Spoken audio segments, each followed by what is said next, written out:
This episode is sponsored by BetterHelp. There are many films that show the relationship between a patient and their therapist, such as Good Will Hunting, Analyze This, and even The Sopranos. They can take comical or dramatic turns in their approach to reach positive mental health wellness. While we all escape into these worlds of fiction, we all must come back to reality where issues are real. Sometimes we all need a little help trying to find our inner peace, and that is where BetterHelp comes in.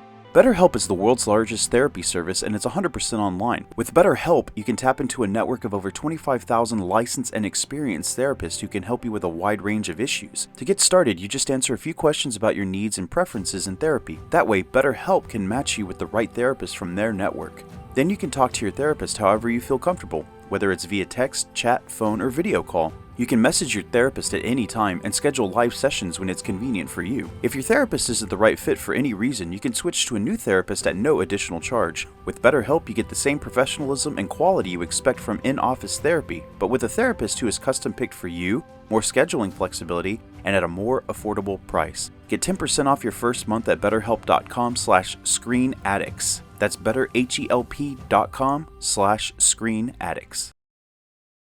In a world where hair has grown all over the land, in a time when our testicular area needed a hero, we were saved by one company when we needed them the most.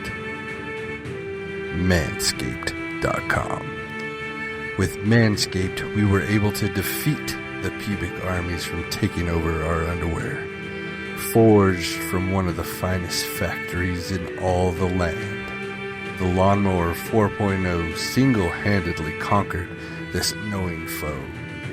Journey onward to manscaped.com and seek your greatest weapon for freshness.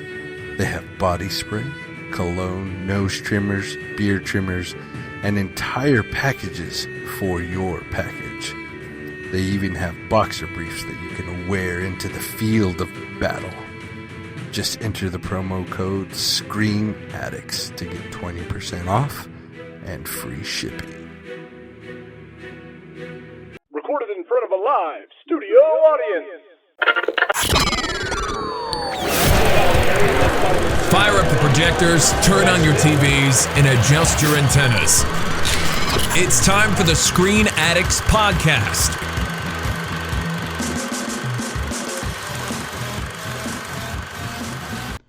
Welcome back to another high-octane, fast-paced episode of the Screen Addicts Podcast. I am one of your co-hosts, Steven the Grease Monkey Sosa. And I am your other co-host, Chris, the Getaway Driver Villegas. Did you hear that engine, Chris? I don't know, that sounded like it came out of something of you. Yeah, you're right. We need sound effects. Basically what we're trying to do over here is talk about cars because of the release of Universal Pictures Fast X, or some are calling it Fast 10. This is kind of like when Jason X came out. You remember when Jason X came out like over 20 years ago? People were like, Is it Jason 10 or Jason X? Like, what do we call it? I'm thinking that Fast X is Fast X, right? I mean, I'm not overthinking that, am I? That's what I'm going to call it, and out of recent events too, it's Fast X Part 1. Right. And I was thinking, well, it does make sense to call it Fast X because the Fast and the Furious franchise has never really been known to be sophisticated enough to use Roman numerals in any of its previous entries. But yeah, and to jump on headlines a little bit for our mini-so, but you're absolutely right. What was that all about? The Part 1 of the finale is a trilogy. Right. So there's at least, this one hasn't come out yet, so there's at least 3 more movies of the Fast and Furious franchise. Well, including this one, because this one, yes. Yeah, so Vin Diesel was like saying the producers love this movie so much that they wanted it into a 3-parter, and I'm thinking he's like, they wanted it into a trilogy. And I said, Vin, I don't think you know how trilogies work, bud. This is basically going to be Fast X, and then Fast 11, and then Fast 12. Because if you're talking about a trilogy, you already had it with the Fast and the Furious, Too Fast, Too Furious, and Tokyo Drift. That's your trilogy. So I guess that's why they kind of leaned on the part stuff. So it's nice to know that you're going into this movie this weekend knowing that it's going to have an inconclusive ending. So that's fantastic. That's And lovely, and, yes. and I think that it's the longest Fast and the Furious movie of the franchise. I think it's like 2 hours and 25 minutes long. Great. So excited. That is a lot of driving, man. Like, I don't know. I guess it makes sense considering how many more actors have become a part of this franchise. Just in this one alone, like they added Yeah. Brie Larson, they added Jason Momoa as a new villain, and I just suppose that they all have to have their own moments and time to shine. But So much. I mean, are you gonna go see it? Are you gonna go see it this weekend? I mean, you've seen all of them in the theaters, right? I've seen all of them in the theater, so I mean, might as well not stop now. That's what I'm talking about, baby. I said they keep making them. I'll keep going to them, no matter how stupid they are. And I'm kind of hoping that they ground this one just a little bit more than the last one. Going into space was just that was overkill. Too It was much. so Yeah. much. I was like, oh my god, this was even.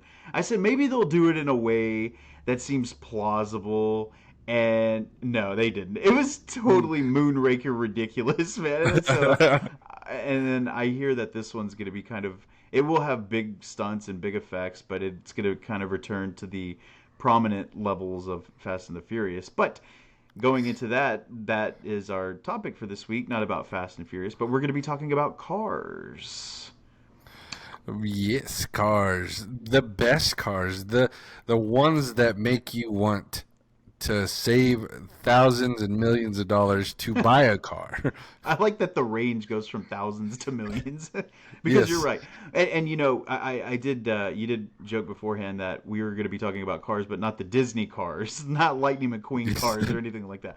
These are actual and I mean, some of these cars we'll easily recognize because they've been entered into the pop culture lexicon for decades, and we have a massive list this time. Like this could easily be our own trilogy of an episode. This could be a 3-part episode with all of the cars that we have on this list. Oh, yeah. And so I guess what we're gonna do, and I feel like this is the first time we've ever done this, is start out with the honorable mentions. Because usually with the Screen Addicts ranking system, we go 3, 2, honorable mentions, and then 1. But the honorable mentions are just, it's a stacked list. And we're pretty much going to do a back and forth. I'll name one, you name one, I'll name one. And hopefully you'll have some that I have. That way it'll whittle down a lot of these selections because, damn it, man, they are a lot. And I guess we could finish on television because this is more or less a focus on automobiles and film. And yeah. What were you saying about what constitutes a automobile? Like, because what did you ask me? You were talking about I was asking you if the pod racers in Star Wars count for this. And yes, they do count because it's a form of transportation that gets you from point A to point B. They may not have wheels, but, you know, it's still, you get in, you get on, and they move. So yeah, that was it, the pod racer. Yeah, so absolutely. So, I mean, even a Land Cruiser in Star Wars counts because it's, like what you said, it gets you from here to there. So I guess with that being said, let's hop into That's my first honorable mention. Right. I was like, okay, so this is the pod racer. That's a jam. And that's such a great, I mean, that's a great start for an honorable mention because, I mean, that whole sequence in episode 1 is just one of the best sequences in that whole movie. And they're so fast. They're so awesome. And oh, yeah. I mean, who wouldn't want a pod racer? I guess we wouldn't have the ability to drive one because you have to be one with the Force, like Anakin Skywalker. So that's not fun. But it sure was fun to watch. But you know what? I guess I'll go ahead and start my honorable mention. And it's funny about this, about these honorable mentions, are that we have so many great ones here that people are probably going to be scratching their heads thinking, well, what the hell is left for the top 3? What's on your list? Yeah, for sure. So, for example, my first honorable mention is the Scooby-Doo Mystery Machine, which is a 69 Volkswagen bus. And how iconic is the Scooby-Doo Mystery Machine? I mean, it's still present in even in that stupid Velma remake they did in HBO Max. Like, you can't have, I mean, every single episode of the Scooby-Doo had the Mystery Machine, which is a 69 Volkswagen Beetle. And it's really cool whenever you see animated vehicles being customized into real life automobiles. Like, I love when that happens because it gives like a real life perspective on that kind of stuff. But Yeah. yep, that's my first honorable mention. So I guess we'll just rapid fire them, man. Go for it. Yeah. So I'm gonna stick with a van like you and go with the A-Team van. Oh Um, yeah, Dude, that thing was packed to the gills with people yeah. most of the time. But the A-Team, man, like, older generation, our parents probably know what we're talking about. Younger generation, probably not so much. But you're looking at one of like your cargo vans that was decked out. Oh yeah, and I love it when a plan comes together. And it had that that A Team movie been a better hit back in 2010 with Liam Neeson and Bradley Cooper and Hmm. Rampage Jackson. Like, I really liked that remake of it It too, and wasn't bad. I I thought it was liked it. pretty decent. But man, it just did not connect with anybody, and I feel like that would have put that van back into the popular zeitgeist. But yeah, I guess it didn't. And Yep, speaking yep. of other vans, another honorable mention is the Mutts Cut van in Dumb and Dumber. The Oh my I gosh. don't even know, like, I couldn't even find a model of what type of van it was. I think it's like you said, like a cargo van that basically Yeah. just had that sheepdog fake fur draped over it. It looks like a giant dog. And I remembered when the Dumb and Dumber trailer dropped. I mean, the first thing you see is them driving in this giant, I mean, just sheepdog van, and it's just like, okay, so that's the kind of movie that we're in for here. So, yeah, that Uh, was a Dumb and Dumber. okay, and the next one for me, I'm gonna go with and this might surprise people, but the Dodge Charger from Fast and Furious One. Oh yeah, oh yeah, That that black Vin Diesel, just when he hits it, and there's so much torque on that thing, it lifts up off the ground in the final scene. Dude, that is one badass car, and I think it lasts like 4 or 5 movies before they finally total that damn thing. yeah, yeah. Because who was it? There was a villain that literally drives into it and destroys it. Like, I think it was Fast and Yeah, Furious 4. I can't remember, but yeah, you're right. They totaled his, and he was like, "Oh, you just." Oh no, it was Fast 5. It's Fast was it 5 Fast Five? when The Rock was the quote unquote Oh, bad that's guy, right. and you remember they're hiding out in that warehouse, and The Rock just blasts right through it with his like souped up armored truck that he was driving. Military, Yeah, yeah. military grade truck. It just, and then Vin's like, "You just made a big mistake." And I know my Vin Diesel is probably the best impression anyone's ever It heard, is. but I can't refrain from doing it on a Fast and the Furious episode. But I will try my best. But yeah, that '70s or that '70 Dodge Charger, man, that's such an iconic vehicle because throughout the Fast and the Furious franchises, like, you can have a top 20 of cars that appeared throughout the last We're 10 of just these in, movies. yeah. And so it's just the but that Dodge Charger, like you said, was one that lasted for a couple of episodes or a couple of sequels, and it's the one that's most identifiable to Dom. And even in the last one, in Fast 9, where it shows the backstory of Dom making or working on the car with his dad and stuff like that, like, it's just such Hmm. that car is just linked to the series so iconically. But yeah, that's a good one. In Fast and the Furious, I always liked, in the first one, the '99 Nissan R34 Skyline, the blue Ooh, with the silver. yeah. Oh man, that was a badass car. I'm not like a car enthusiast or Metalhead, anything. Yeah, gearhead.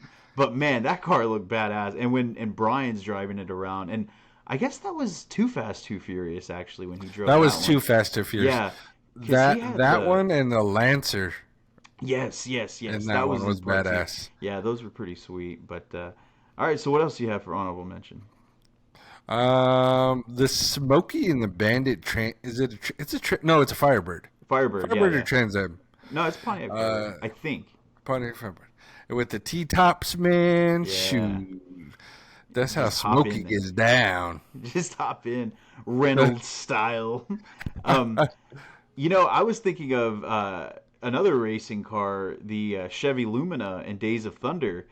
When they Ooh. integrated the Chevy Lumina into NASCAR, that movie really like pushed forward that particular model for the stock car series for NASCAR back in Mm-hmm. 1990, man. So the Chevy Dang. Lumina base for Days of Thunder was one that really put it on the map. And speaking of Lightning McQueen in Cars is based off of that same Chevy Lumina it's all NASCAR stuff. But Oh yeah. which is another sport. Yeah, I guess you could say it's a sport that I'm not too familiar with. I don't know a lot of the components to it or the drivers behind it, but yeah, that one's pretty good.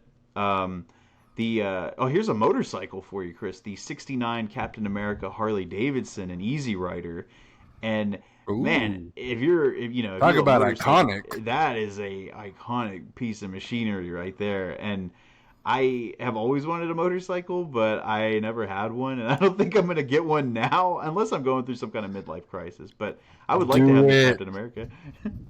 But all right, so come on, man, let's go. I also have the Subaru Impreza from Baby Driver, man. Oh, that's a good one. Yeah, that's a really I good one. loved that car. It was talk about. It's probably more the driver, but man, that thing was a pretty damn sweet ride.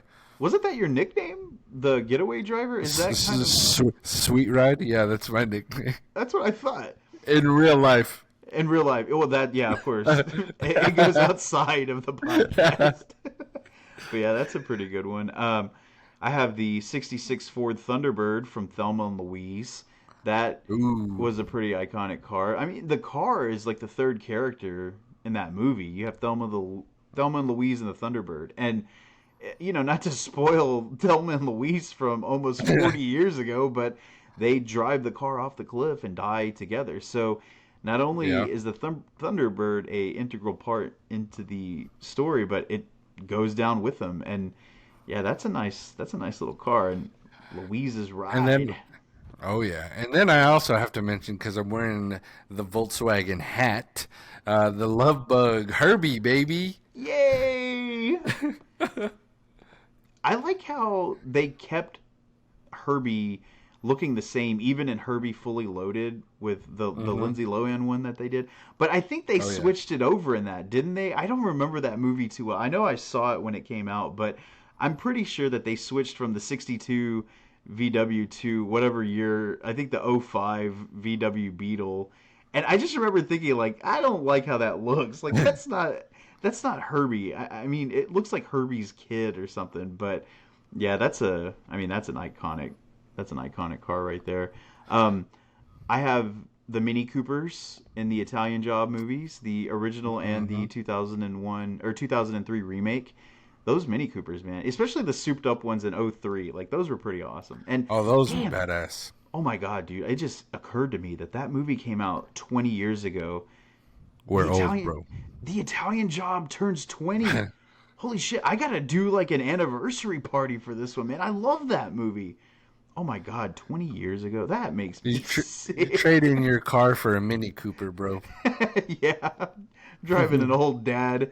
Like, what would be the equivalent of a dad car in our age? Like, when we were little, it was always like our parents driving like a Buick or something. It's like, what was a dad or a Cadillac or a Cadillac Eldorado or something? I don't know. Yeah. I don't know what would be considered a dad car now. They're a lot more fashionable as far as the mid-size sedans go.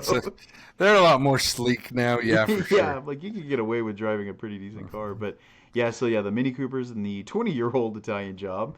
I have the Ectomobile. Oh yeah, It's a 1959 Cadillac Miller Marauder. yeah, I think yeah. is And what it was it like, is. yeah, and that's those were ambulances in '59. Yeah, That- those that were was their- ambulance. and yeah, it converted to the Ecto One. I had that one too. Man, that's how that didn't a top 3 for either of us is kind of shocking to me, man. It really is. I really wanted to put that on there, but I was trying not to be. I mean, yeah, mine are still going to be pretty basic when it comes down to it, but basic for good reason. And but the Ghostbusters Ecto One, and even when Afterlife came out, and then the Ecto One like blasts through the barn, that was so great, man. It just looks so awesome seeing it driving through in that open field, and it's such an iconic car. And we're going to use the term iconic a lot in this episode. It's pretty safe to say, but I mean, it is. I mean, Yeah. everything that we're gonna mention, like you're gonna know exactly what it is. I promise you that. what? And it's like you can't have a Ghostbusters movie without the Ecto One. It's just impossible to do it. And because it's part of the team. It's like the fifth member of the team. Well, I guess sixth if you count Rick Moranis. But and speaking of iconic looking cars, you have the Chevy Camaro that was Bumblebee in the Transformers movie. But man, I've got to say, in the Transformers live action movie in '07, when that '07 Chevy Camaro came out, people were going crazy about it. I even love how in the movie he has the old, like, what was it, a '69 Chevy or '70 Chevy Camaro, like the old looking Yeah, one. it was a '69, I believe. And then it like transfers even in that movie to the brand new Camaro, and I was like, oh my god, they just basically handed it off to the new model. And to this day, that version of Camaro is still prevalent in the Transformers series, even in the new one that's coming out. So yeah, the Chevy Camaro for Transformers, Bumblebee in particular, pretty popular. What? Oh, I have the General Lee from Dukes of Hazzard. Oh yeah, that that car has its issues and stuff now, but man, that's a pretty that's a pop culture classic automobile right there, and it's so damn sleek, man. And then you have the Hazard, Bo and Luke. They just slide over the hood of that car like pimps, and man, that was a nice car. Did you ever try to do that to any of your cars? Slide across the hood? Absolutely not. Yes, and it hurt. Yes. I didn't have that same slide. And it wasn't so much of the Dukes of Hazzard that made me want to do that. It was actually Mel Gibson's fault, because in Lethal Weapon he slides over the cars all the time. And it always pisses like Murtaugh off, because it's always his like station wagon that he's like doing shit with. But yeah, basically in Dukes of Hazzard, like that, and they don't even use doors. Like I don't even think the General Lee has doors. Like the only way to get into the car is just by climbing through the window. And that was another iconic feature. And man, that car can fly like Air Jordan. Let me tell you that. But yeah, generally that's a great car right there. That's a good pick. I can knock. I like whenever you're naming one that I have too, because I'm like, oh goody, I can whittle this list down. That's good.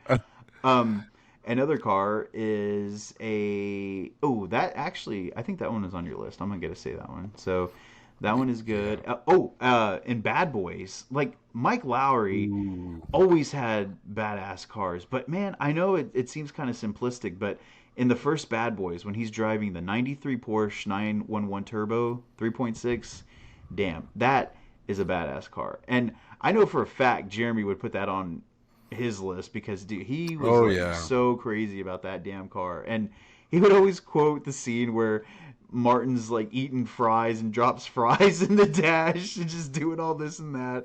And man, it was so cool that, Mike Lowry's too cool for a squad car. He's got to drive his own car because he's a rich kid, and he's got that 93 Porsche, man. That thing could fly too. That whole last scene at the end where they're driving with the bad guy and he's driving this old, like, I guess it was a Ferrari. I don't remember, but man, that's a sweet car right there. So. Well, in the same movie series, I think it was Bad Boys 2, Mike Lowry had that Ferrari 550. Yeah, that one was badass. Yeah, that silver, or was it like gray silver, something like that? Yeah. But man, that was a pretty car, man. And that car was basically just like, it was a sleeker, longer version than his previous one. And man, that highway chase scene too with that car is so badass. Oh my god, I love the Bad Boys cars. They're all so good. I have a couple more here. The Green Hornet, the '66 Black Beauty Imperial. Green Hornet was pretty sweet. It has those doors, man, that open up in the front, and then in the back they open backwards. So it basically like opens out altogether. Like I always like that look. Got one more before you go. About a Boy. About a Boy is that movie with Hugh Grant where young Nicholas Hoult, and they strike up this friendship. He kind of takes him in, sees him as a father figure. And Hugh Grant is kind of a loser. Like, he doesn't do anything. So he's basically living off the success of his father's one-hit Christmas song. So he's a rich kid. And I remembered he drove this Audi, this '02 Audi TTS. And that car, man, to this day, even the Audi TT still has the same similar look, but I have always loved that car, man. I was like, why haven't they transitioned this one into the new Bond car? Like, why hasn't Audi gotten the rights to be the new Bond car? But that '02 Audi TTS, man, I absolutely love that car. But Yeah, man. So And I like this is probably the car if I ever had enough money to buy a midlife crisis car. This is the one that would be, and it's from John Wick, that 1969 Ford Mustang Fastback. yeah, Oh, dude, yeah. that one is so beautiful. Yeah, it's pretty good. Well, even Ford Mustangs, there are so many versions, and some we can probably say, but there's like one, like Bullet Yeah, in that old Steve McQueen movie. He drives a yeah. Mustang that is pretty badass. But yeah, and let's see what else. Oh, the Turtle Van. I think I mentioned the Turtle Van. But I think one of my final ones before I started mentioning some TV cars is the 61 Ferrari 250 GT California and Ferris Bueller's Day Off. The whole movie with Cameron, Oh it yeah. just like lynches on that sweet cherry red Ferrari. And I remember thinking, God, that car is awesome. Like, no wonder Ferris wanted to steal it and drive it around on his day off because it is so choice, and that and when it goes out the window, dude, oh, I didn't really bother me when Cameron kicked it out of the window when I was younger, but now I'm thinking about it, I'm like, man, they just destroyed that car. Like, I could have driven that car. Like, why did you do that? Man, I would have been Cameron. I Yeah. would have been pissed if I was his dad. That's just me personally, but I think that's all I have, okay. man. So you can go ahead and rattle off your TV ones real quick. I really didn't have too many. Just, Knight Rider was a very popular TV car. I remembered in the late 90s, they tried to do a Dodge Viper. Like, they were really pushing the Dodge Viper. So they created that TV show Viper, where it was basically like a new version of Knight Rider, but it tanked. And then Mm. I guess the last one that I had here was the Black Beauty from Supernatural. Like, again, Supernatural, the guys, they drive that car, and it's part of the team just as much as theirs. And oh, I guess in one more movie from 1970s, Vanishing Point. It's a Dodge Challenger. That whole movie is this one long chase sequence, and the guy is driving from one side of the country to the other in this Dodge Challenger, and it's an awesome movie that everybody should take their time out to watch. Heck So I guess yeah. with that being said, my man, that is a lot of driving, Dude. and I think that I don't even know like how to say it. I was like, how can I put Manscaped in a car? Like, is there any way that I could use any of my Manscaped stuff while driving a car? And the answer is hell no. It has to be parked because even though the Lawnmower 4.0 has nick-free technology, I don't think I'm going to be using it while I'm cruising down the road in my Bumblebee. I mean, you could. I mean, with that nick-free technology, you're gonna have not as many cuts. You probably have some. Depends on how fast you take them turns. Yeah, that is true. But They do not advise you to use it while operating a automobile. So that's your damn fault if you happen to do so. But if you also decide to drive to your final destination and want to use any of the products from Manscaped, please go to the website manscaped.com, and whatever you do decide to order, please use the promo code Screen Addicts and save 20% off your order and free shipping. So, that being said, Chris, now that we've gotten our tons of honorable mentions out of the way, and I hope that we get some pretty good feedback as far as like anything that we've missed, which I'm we sure we missed. will. Yeah. But because, like I said, this could have been a fast part 1, 2, and 3 of all of these cars. So, we're going to go ahead and knock out the top three. Top Top three. three cars. And you know what? I'll start us off. Now, Okay. my first one is from 1993's Jurassic Park. It is the 1992 Ford Explorer XLT-S that was not renovated. It's not a damn house, but that was what is the Pimp My Ride equivalent to what I'm trying to say here, Chris? They reworked the 92 Ford Explorer to have Souped up, souped up, fully yeah, loaded. fully loaded. They had it customized. Customized. That's There the you go. damn word. There it is. They customized the 92 Ford Explorer to be a Jurassic Park vehicle with Jurassic Park logos and that really ugly green and yellow coloring for it that I do actually think is pretty nice to look at. And not only does the 92 Jurassic Park Ford Explorer have those wonderful decals on the outside, it comes fully loaded with nighttime goggles, signal flares, has that interactive dashboard. Dude, that had like a whole panel on the screen long before any other car ever could, and that nice sunglass roof that can possibly protect you from a Tyrannosaurus Rex attack. So it also provides a certain level of safety. So I always like that car. I see that car around. Somebody has it around here, and somebody else has a Jurassic Park Jeep that they've customized based on that movie. So I was like, damn it, I got to get that Jeep. And when we were at Universal a couple of years ago, someone had that exact same 92 Ford Explorer Jurassic Park SUV, and man, it took everything that I had not to get in there and Dominic Toretto its ass right out of the park. But I refrained. But my number 3 is the 92 Ford Explorer from Jurassic Park. Nice. Well, speaking of customization, for my number 3 pick, staying in the 90s with you. I'm going with a 1994 Toyota Supra from Fast and Furious 1. Oh, okay.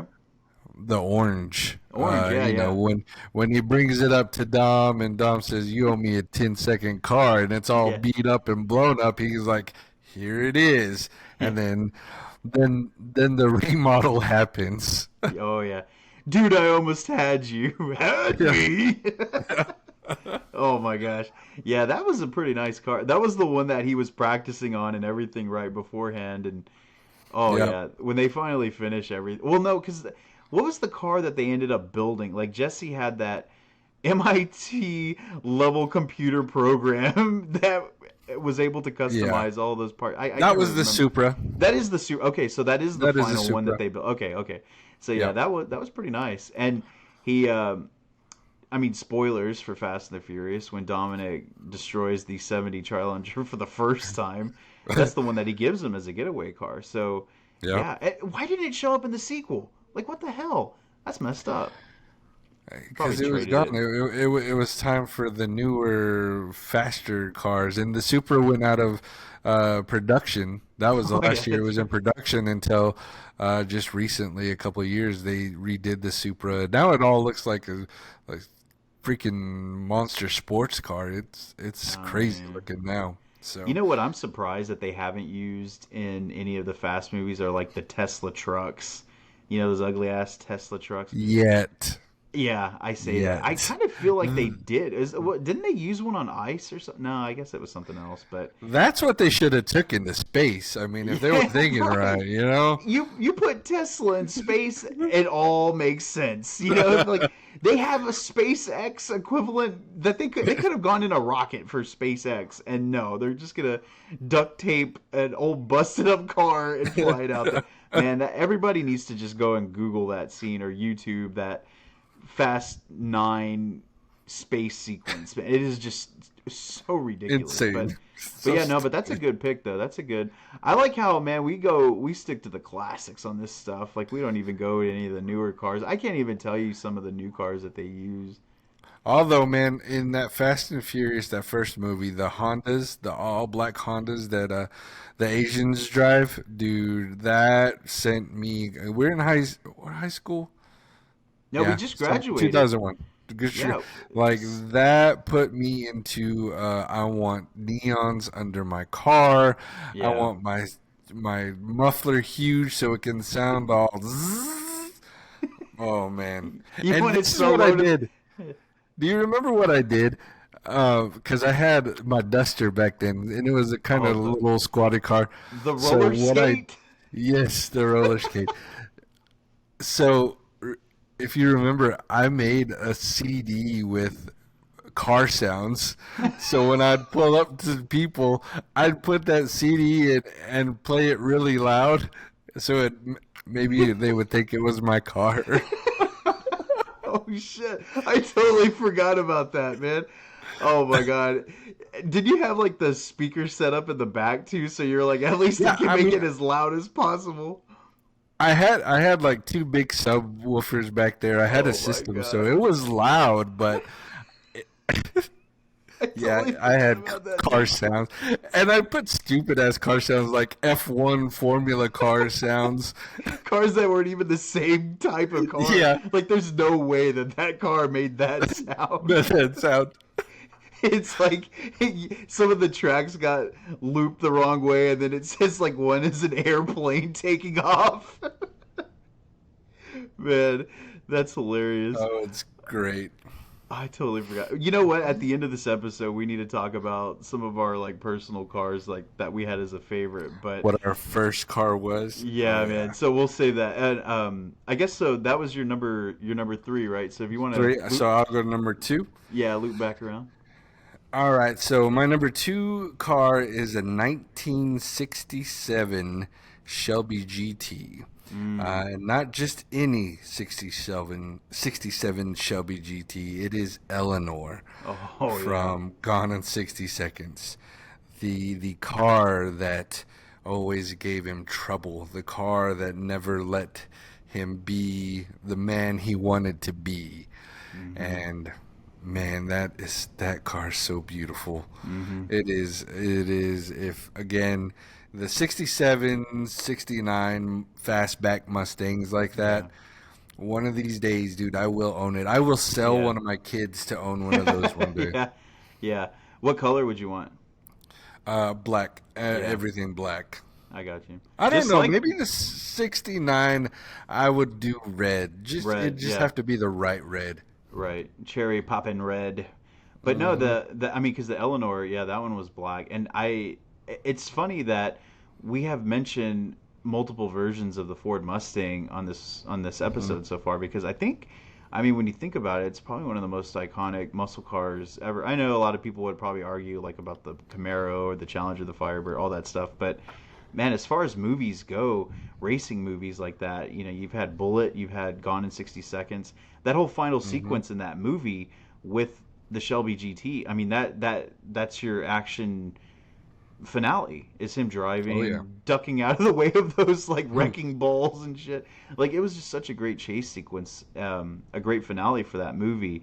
And man, that is a sweet car. I could tell you, Jeremy drove a Mustang when we were in high school. Like, Jeremy was always like, oh yeah, the guy with the blue Mustang, and Jeremy was like all Mustang, and I remembered how he was like frothing at the mouth whenever that part of that movie came out. So he'd probably have to have some words with you about taking that to his number 1 on his list. But oh, absolutely. Man, and as Jeremy loved his Mustang so much that he barely got rid of it like a year ago.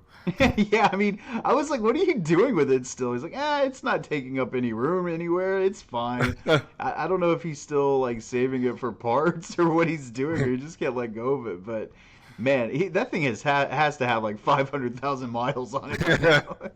And it is almost 30 years old. Yeah, so. It's pretty old. It's funny because when we were in high school, that was like the nice, cool car. But after like 30 years, we're like, bro, this thing's beat up, man. Let's just put it down already. But yeah, I love that Mustang in that movie. And yeah, Memphis Reigns isn't Memphis Reigns without Eleanor. So that's a pretty good pick, man. So yeah, my number 2 is something that I think is arguably the most identifiable film automobile out there, and that would be the 81 DeLorean DMC-12, used for the Back to the Future series. And it is the DeLorean that can go into time, and as Doc Brown says, if you're going to build a time machine, might as well build one with style, and indeed he does. And I always thought, like, growing up, like, I thought that the DeLorean, the time machine DeLorean, whenever you open the doors, you know how they go straight up into the air. I always thought that was like a Back to the Future thing. And apparently that was a DeLorean thing. Like, that's the whole point of using that car. It had this really futuristic look to it. And the stainless steel body was one of the first cars that implemented that framework for any car. And when the doors popped up sideways, I thought, damn, that's cool looking. But then it was just the car. That's how the car was. Could you imagine driving that car in the early 80s and just like popping the door up? Like, why don't they make cars like that anymore? Why don't they have pop-up doors? They do. They're called Falcon doors, and the doors, those kind of doors are actually on the Tesla SUV. Damn Teslas again. That makes sense. Those are badass doors, and that car, from what I hear, that car was actually not very popular at all. Yeah. Until the movie. Then when the movie hit, then everybody wanted that car. But Right. prior to that, the DeLorean was actually like a shitty car. Right. And I heard it had a lot of engine work. There's a really good documentary on Netflix about the DeLorean that if people wanted to go watch it, they should go see it. It's pretty good. I can't remember if it was a multiple part film or if it's just like one documentary movie. But yeah, the DeLorean. I mean, and the customization along the series where part 2, man, when it flies, the wheels invert and they're basically, Oh yeah. you know, it just, I love when it flies. It's just such a great pop culture car. I'm trying not to say iconic anymore, but damn it, it's so hard not to. But But that one, it is. That one, I think you get free pass on iconic because there's nothing else like it, man. yeah. And just the way that the special effects worked whenever it was going back in time, the lighting, the flux capacitor, just everything that made it so identifiable to that film franchise. It's just one of the best, and it's one of my favorites, just not my favorite. So, all right. So Cool. I guess. So, Do you want to? On to number one. Yeah, number one. This is it, man. I'll go ahead and finish, or I'll go and start the number ones and let you finish. So, my number one. No. I want you out of our two number ones, yours is better. Okay. And I'll give you that. So I'll let you finish. Sounds good. So my number one is actually my dream car. If I ever win the lottery, see the Mustangs are possibly I could actually get this. Sure. You know, one day I could get a '69 Mustang. But this car is the dream car that I know I will never get unless I win lottery times 2 type money. Mm-hmm. But my number one is the Aston Martin Vanquish from Die Another Day. Oh man, the invisible one, Dude. right? Yeah, when it's, and this is Pierce Brosnan's a car in Die Another Day. It's that version of Bond. Man, when I saw this car, and still to this day, like what I want in this Aston Martin Vanquish is if I ever win the lottery, when anybody ever wants to buy it for me, I donate to Chris on my Patreon. Right. Yes, one Aston Martin. One Aston Martin, please. $1.2 million car. Here you go. And it'll probably be more than that because the way I want it customized is I want it to be like all chrome looking. Like Ice Cube's guns dude. and Ghosts of Mars. Yes, absolutely. Oh man! I mean, if you're gonna ask for it, you might as well ask it to Go your all own out, personal. right? Yeah, your I own mean, personal it taste. has a V12 engine, so you know that thing's gonna get around. It's just such a beautiful car, and please donate to my Patreon so I can buy it. You know that is the Aston Martin just in itself. The versions that it takes with the James Bond series, like what was it? The Goldfinger Aston Martin is probably one of, as far as the old time Aston Martins go, that's probably the most iconic one. But then that one in Die Another Day, you're absolutely right, because I know like Daniel Craig, I can't remember. I know he had an Aston Martin, but I think they were really pushing for Audi or BMW. I think it's something like Audi. I think it is the Audi, Yeah. but the Aston Martin in Die Another Day, that's a great choice. There's a shot in that movie where he's driving over the ice.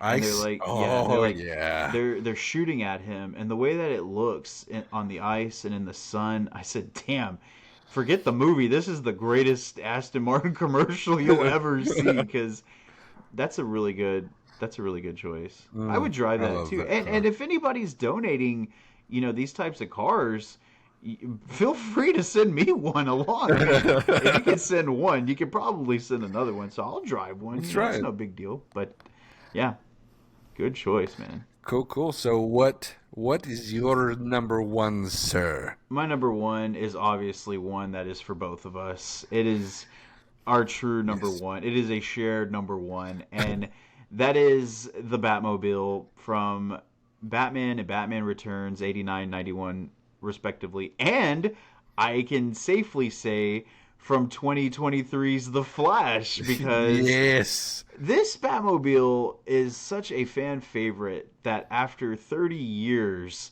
of being under the tarp, Barry Allen literally takes the cloth off of it and reveals what everybody was hoping they would see once they heard Michael Keaton was returning as Batman, and that is the 8991 Batmobile that was specifically designed by Maserati and his team.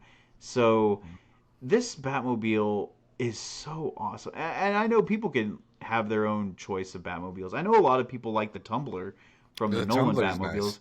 It's cool, but I always saw that as like an armored car, like something like that. I never saw it as like a true Batmobile. It was so big, and militaristic. And I know that was the look that they were going for, but I like my Batmobile to be long, sleek, and just have random gadgets and devices popping out of it all over the place, and have shields and do all the things, drop little bombs, just anything that Batman needs, the Batmobile is there to provide. And you go all the way back to the Adam West Batman, the Adam West Batmobile, and just the way that looks all the way up until, I'll even admit, the Robert Pattinson Batmobile was pretty sweet, man. That was nice. Great Muscle to car. use. Muscle car. I was like, why didn't I think why didn't anybody think about that before? Because if it's him starting out, him in his first years, he's gonna have something a bit simplistic, but also something that could provide plenty of protection if he's driving around. So that made sense, but nothing beats that 89 Batmobile, man. It just looks so great. It's the best. And that's why it's my number one. That's why it's our number one. I know that'd be your true number one right there, too. I appreciate you letting me have it. Oh, no, man. That's definitely a shared pick. It's honored to let you have it as number one, because I like my Aston Martin, but that damn Batmobile, like, there's not, like you said, there's nothing like it. There probably will be nothing like it ever again, as far as iconic Batmobile. But it's amazing. I even like the Penguin when he makes his little toy version. He had a little Penguin mobile. What was he driving around? He had that little duck too. He was driving around with that duck. But I see what you mean. When he was when he took over. Yeah, that's right. Like it was like in an arcade game. Like you would go up to a little arcade. Yeah, that was pretty funny. Man, I would settle for that one if I could have that one, And I remembered whenever they opened Batman the Ride at Six Flags over Texas in Arlington. When Batman the Ride came out, they had, and I think they still do have, a replica of the Batmobile that they would use for the Batman stunt show there, and it's right out front of the ride. And man, you just look at that thing. I love that car, man. I'm so glad that it's coming back too. That's another thing. They're like, why should we redesign the Batmobile when we have one that we can use that is literally everybody's favorite Batmobile? Let's just keep going with that. But yeah. And do you think there's going to be upgrades to that thing? Oh, of course. There has to be.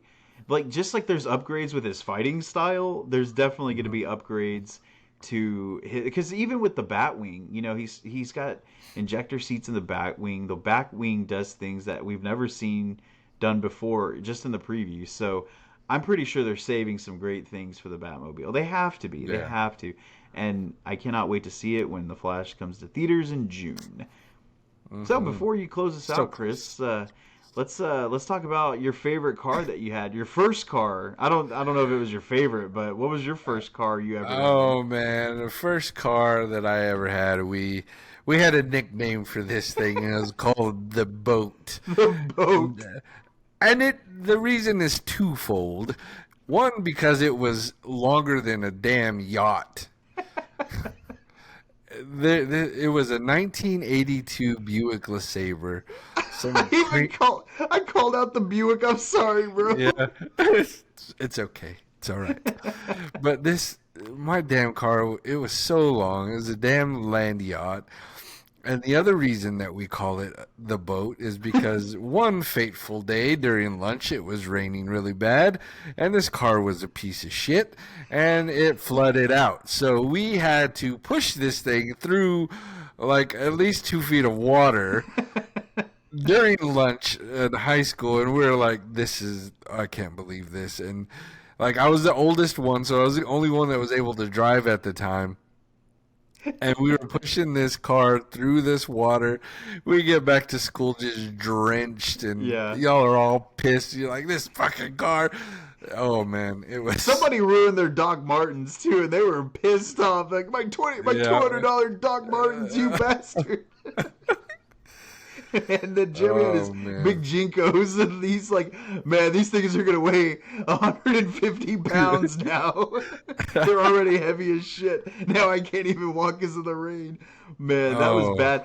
And we had to leave class or something. We had to go get a change of clothes because I don't think we could either sit in class or I can't remember if we went to class when they made us go change or something. And man, the fateful boat. We were like, this is bullshit. This is like the Titanic, man. And then we still got it out of there too. And I don't even know how we did that. And did you drive it long after that? I don't even remember. Oh yeah, man. I had that car for 2 years until I got the roller skate. Man, I like the roller skate too. That was a fun little car. And everybody was like dogging you. They're like, man, this is like a mini car, man. Are you comfortable in that thing? And I was like probably more comfortable than Kevin. You remember our buddy Kevin? He had that the blue diamond, the diamond cutter. What was that little tiny blue truck? Like S10. It was a Chevy S10. It was a tiny truck. And Kevin is what, like 6'4"? Like, yes. He is the tallest friend that I have, and I'm like, how do you get in and out of that truck, man? Your knees are to your ears. Like this kid. He steered with his knees. He figured it out. But the roller skate, man, I always thought when you open the door into it, it had so much space in there. It's like a Fiat where it looks small weird, on the outside, but then you open it up, you're like, oh, you actually have quite a lot of room in here. This isn't bad. But man, my first car was. I can't complain, man. I actually had a pretty sweet car. It was a 95 Ford Probe, and it was silver, and it had those, like, pop-up lights in the front, And, oh, man, I absolutely love that car. I called it the Silver Bullet, and, man, I totaled it one day after class, or after wrestling practice. I was taking some people home after practice, dude, and I rear-ended somebody because I couldn't see. And I wasn't like going super fast or anything. I couldn't see, like the glare was bad, windshield was dirty, and all of a sudden I just rear-ended somebody. Man, I was so devastated because I love that car. And not a lot of kids can say, unless they're like rich kids or something, they can't say that their first car was one that they really, really liked. And man, I was so bummed out after I totaled that car because I loved it. 2-door, it had some pretty customizable features on the inside, like in-dash CD player, this and that, and I was so bummed out. So then the next car that I had to settle with, my mom was like, well, we're just going to find one that we can afford because I can't trust you to not total this one. So I ended up getting like a Mazda 626 that was like baby blue. Do you remember that old baby blue? Oh, Mazda I do 626? remember that one. Man, yes. It was like a family sedan, and I'm just like, well, it's all right. Like it was Stitch. Yeah, that's right. He kept calling it Stitch. I was like, this is bullshit. But hey, man, it worked. It worked for a while until my mom gave me her Camry, so that was cool, I guess. But yeah, man, good times. God, I miss that Pro. As a matter of fact, I still search the one that got away. That people still sell a Pro. Like, I think I'd have to drive out to like Ohio, but there is a 95 Ford Probe that it's a turquoise blue. It's really nice. I'm like, oh my God, that's exactly my car. It's just not silver, dude. And it's only like $7,000. I'm so tempted to just be like, man, I have got to get this car. At least Connor can drive it, maybe for his first car. Shit, he'll be driving it. I'm like, no, I'm driving. You can take my Jeep. I don't care. But yeah, Good time. I think I should have consulted BetterHelp after I lost that Ford Pro. Maybe I should still consult them because apparently I haven't gotten over it. And BetterHelp is good for any kind of situation that you would need to talk to a personal counselor with, or a personal therapist. And if you just go to BetterHelp/Screen Addicts, you'll get 10% off of your first session. So that's always good to use. But I don't know. Chris, if you could go back to any of the cars that you had in the past, which one would you take if you had to drive it? If I had to drive it, I'd probably go back to my Ford F-150. Yeah. I miss the truck. But, with the gas prices, I had to get rid of that thing and go to my Vida Passat. That's not bad. Economical. Yeah. That's good. But, man, having a family, a truck is just a great thing to have, It's like you can use it for so many things, but yeah. Well, I guess now that I'm super depressed, please close this out. Cool. I will, guys. And ladies and gentlemen, thank you for always coming back and listening to the Screen Addicts podcast. And wherever you're listening to, whether it's Spotify, iHeart, Apple, any of the podcast platforms, we thank you very much. And we urge you to hit that subscribe button so you know when all the new episodes dropping 2 a week now, and the minisode comes out at the end of the weekend. You do not want to miss that one for sure. And since you're there already, go ahead and leave us a review, which would be great. 5 stars just helps us get seen a lot on all the platforms. Oh Jesus! Got a tickle. I know. Woo! It's all that exhaust you've been breathing in from these cars. It's the smog. Okay. And then if you head on over to the social media land, give us a look up, whether it's Facebook, Instagram, Twitter, TikTok, or YouTube. Just search for the Screen Addicts podcast and you'll be able to find us on all those platforms as well.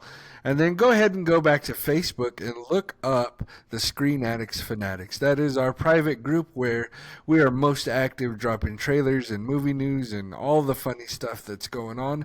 And we have some really awesome people there that, like to have discussions about some of the stuff that they're watching. And we like to chime in too as well, since we're always there. So go join that group, Screen Addicts Fanatics, and become one of our fanatics. And then, Jesus. Man, I'm paying you good money for these ad reads, Chris.